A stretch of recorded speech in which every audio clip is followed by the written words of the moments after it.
Bapak Ibu yang berbahagia, mari kita bersikap anjali untuk menghormat guru junjungan kita Sang Buddha.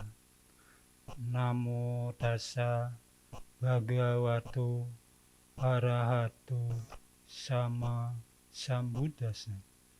Namo tassa bhagavato arahato sama sambuddhassa. Namo tassa bhagavato arahato sama sambuddhassa. Sukita hontu, namo buddhaya. Selamat pagi, salam sejahtera untuk kita semua. Semoga Bapak Ibu berbahagia. Hari ini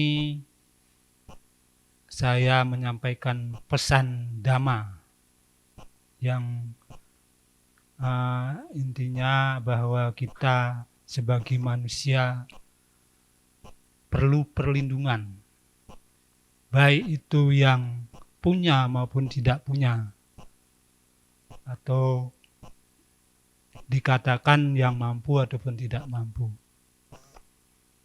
Yang mana kalau mampu pasti bisa membayar pengamanan ataupun disebutkan bodyguard mungkin. Ada yang di bodyguard sini. Kalau yang tidak punya uang, ya biasa-biasa saja. Nah, di sini dalam perlindungan sesuai dengan ajaran Dhamma, yang terbaik adalah perlindungan yang dilindungi oleh siapa? Tidak orang lain, tapi oleh diri kita sendiri. Segala sesuatu pasti yang memutuskan adalah diri kita sendiri. Karena sesuatu hal tidak mungkin akan diputuskan orang lain atau mungkin nyenggol dulu ke orang lain, tapi mungkin bisa minta pendapat kepada orang lain. Nah, di sini perlindungan yang terbaik untuk kita sebagai umat manusia yang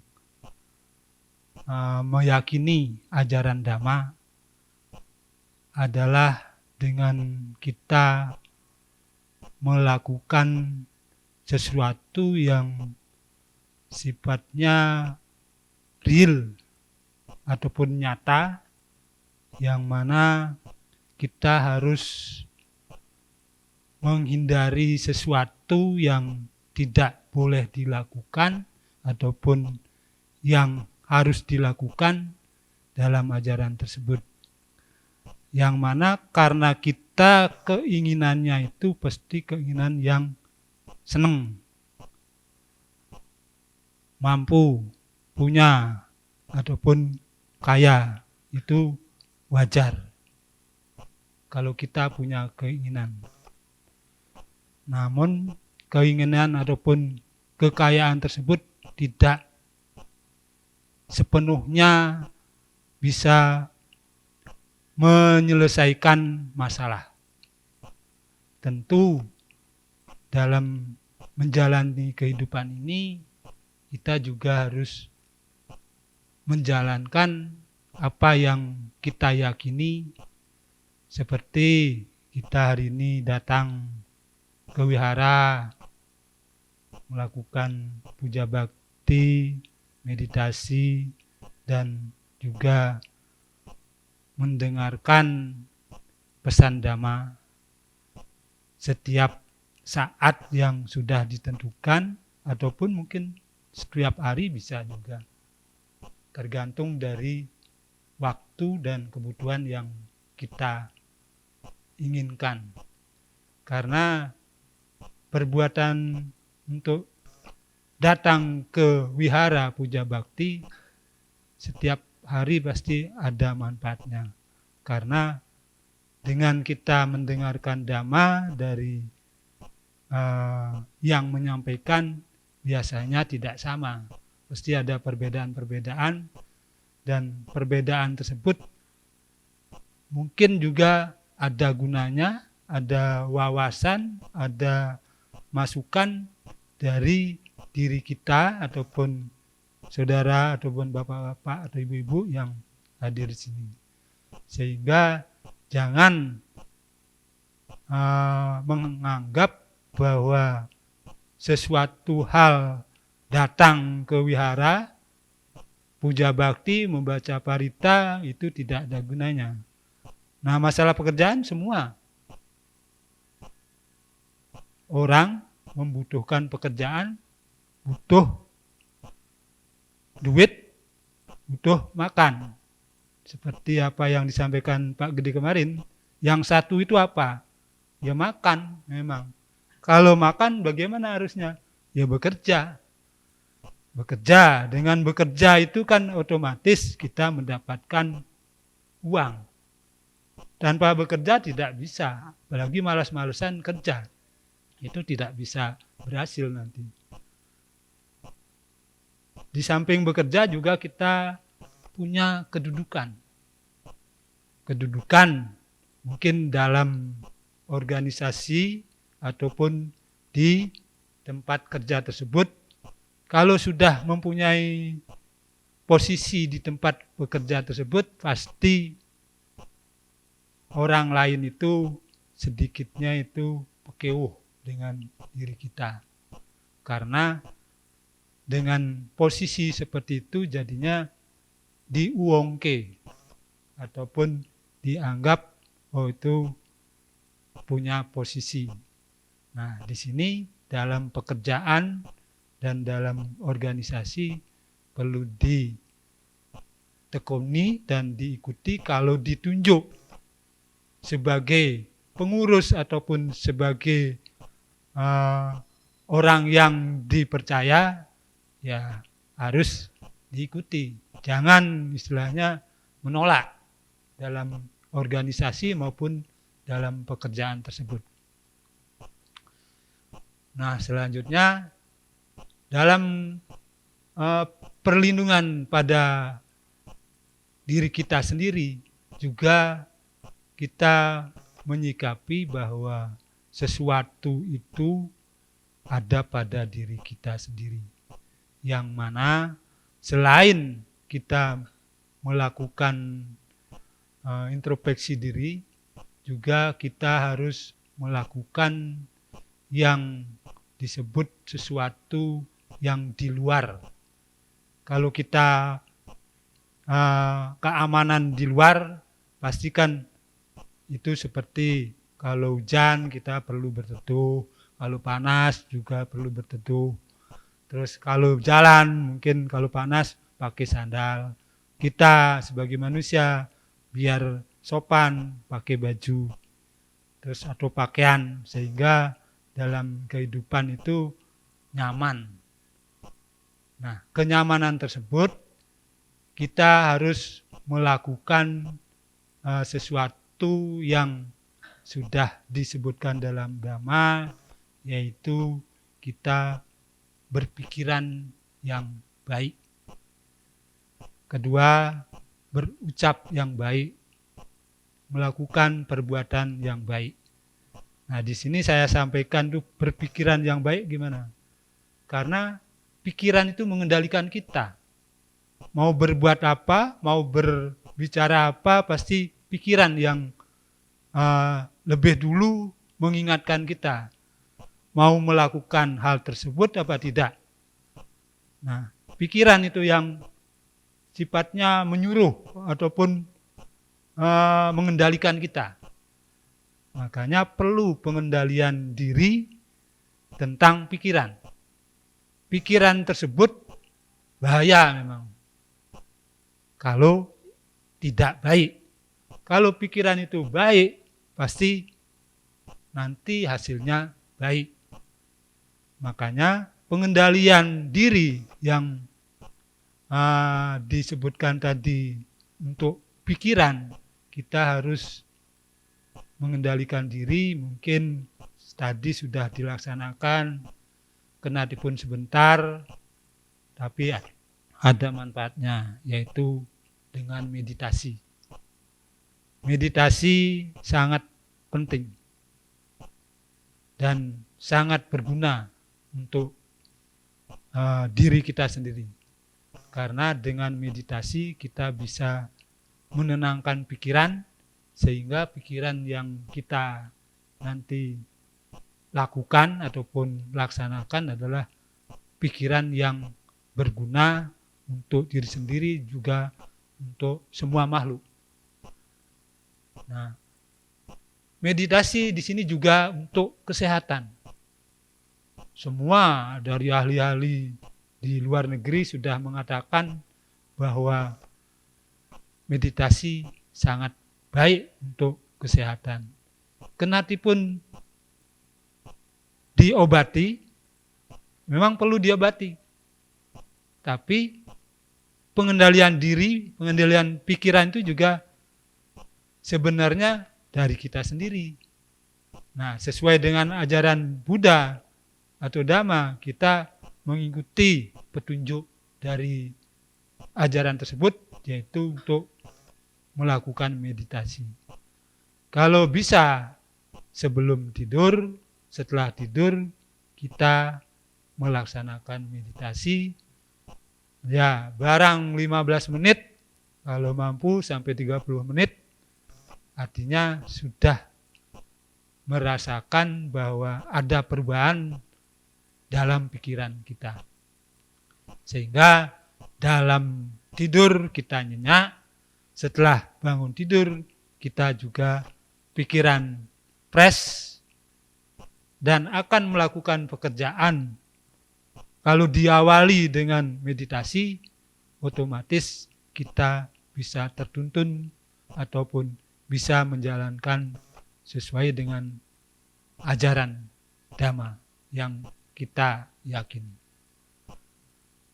Selanjutnya bahwa kita juga pengendalian diri tentang perbuatan kita sehari-hari, baik itu dengan bertutur kata, juga dalam melaksanakan pekerjaan yang benar, tidak melaksanakan pekerjaan yang tidak benar, sehingga akibatnya adalah merugikan diri kita sendiri juga orang lain.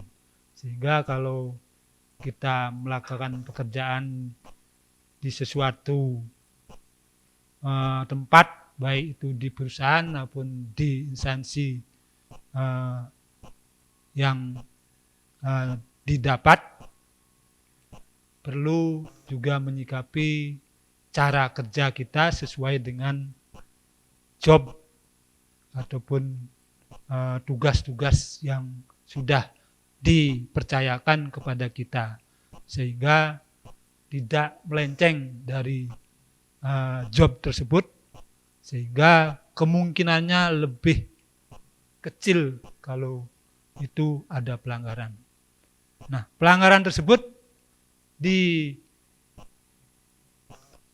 dilaksanakan ataupun disebabkan karena itu tidak sesuai dengan job, karena melenceng, tidak sesuai dengan aturan yang harus dilakukan, sehingga mengakibatkan sesuatu yang tidak baik dalam pekerjaan tersebut. Demikian dari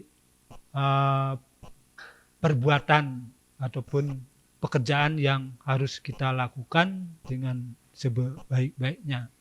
Kemudian yang ketiga adalah perkataan. Perkataan itu kan juga bisa menimbulkan sesuatu yang bisa menyinggung ataupun dampak di sosial kemasyarakatan yang bisa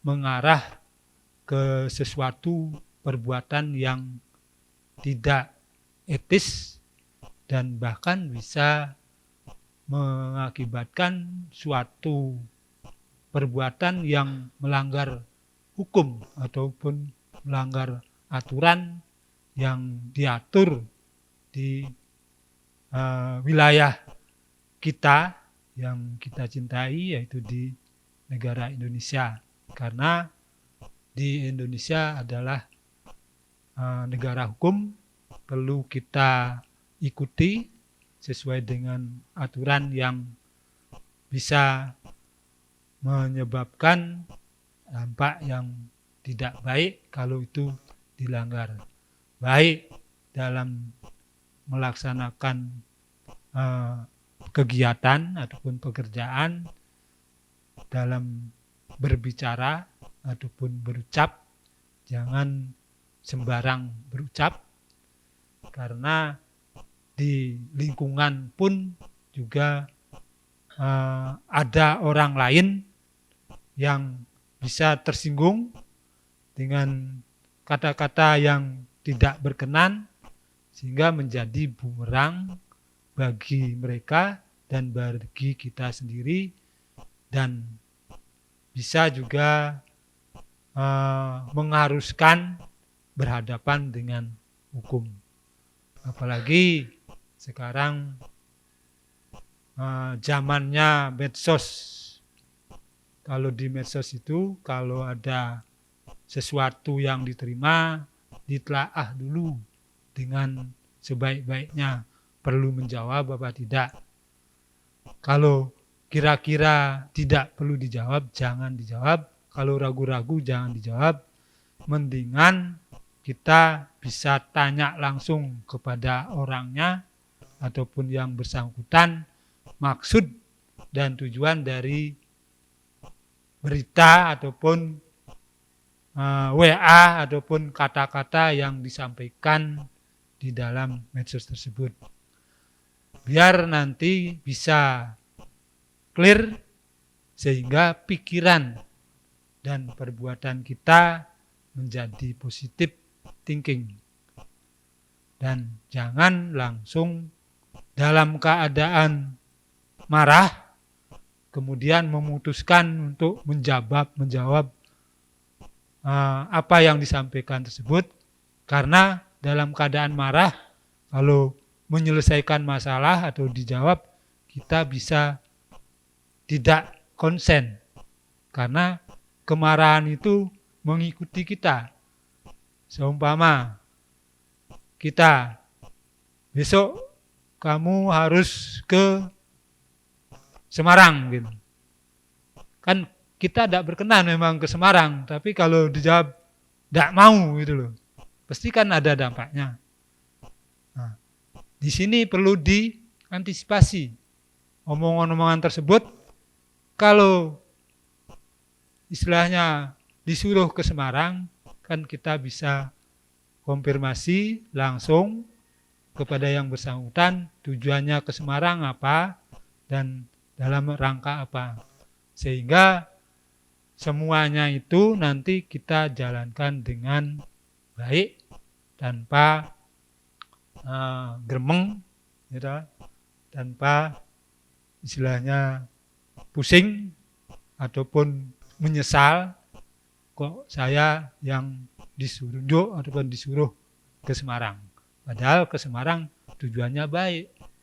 Seperti di Semarang diminta untuk datang ke wihara ataupun mewakili umat yang di tempat tersebut, sehingga dalam pelaksanaan tersebut kita bisa mengerti apa yang disampaikan di sana ataupun di Semarang tersebut yang bermanfaat bagi rekan-rekan yang di sini ataupun di tempat tersebut.